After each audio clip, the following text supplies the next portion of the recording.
Mi nombre es Iglesias Patricia, tengo 47 años, vivo en Pilar y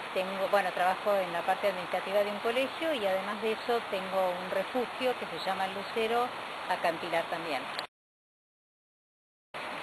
Bueno, el refugio El Lucero está ubicado acá en Pilar, donde está en la zona del Sheraton, atrás, y lo que nosotros hacemos específicamente es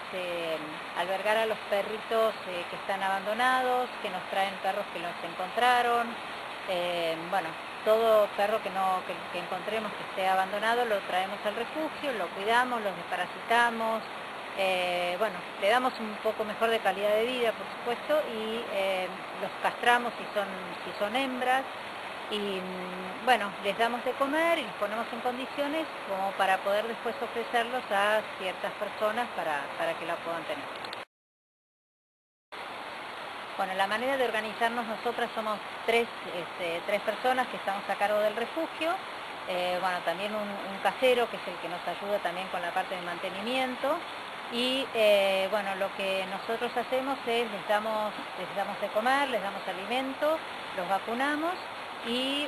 lo que nos ocupamos puntualmente es, vamos más que nada los fines de semana, nos vamos turnando, particularmente lo que nosotros tenemos es diferentes caniles en donde los animales van más o menos adaptándose al lugar. Y lo que sí nos ayuda mucho es las personas que nos vienen a ofrecer sus perros porque lo encontraron y no los pueden tener, no los pueden albergar, nos traen mantas, nosotros los que les pedimos que nos traigan comida, algunos se ofrecen en traernos donaciones y con eso podemos mantener. Lo que nosotros tenemos en la organización en el refugio es, tenemos distintos caniles, lo que nosotros tratamos desde de tomar conciencia a la gente que nos traen los perros, de tomar conciencia de lo importante que es rescatar a perros que están abandonados nosotros estamos a disposición para tenerlos lo mejor posible nos vamos, ellos comen 2 veces por semana, ellos comen 2 veces por día y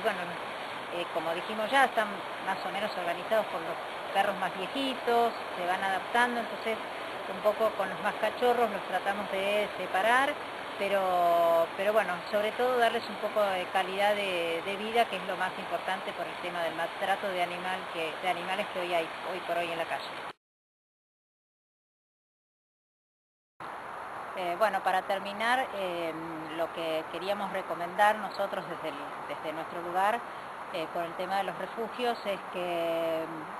traten de ser más considerados con el tema de los perros de la calle, que traten de no comprar perros, que en realidad ellos lo que necesitan es todo el amor que les puede dar cualquier otro perro, que seguramente se los va a retribuir, porque nosotros todo lo que le podemos brindar es amor y cariño, sea un perro de la calle o no, así que esa es una de las cosas que realmente nosotros les queremos pedir. No tengan ningún tipo de problema en traerlos, que nosotros se los damos desparasitados en condiciones para poder ingresarlos en sus casas y cualquier cosa se puede meter en la página y conocernos un poco más. No solo sino hay un montón de otros refugios, así que eso.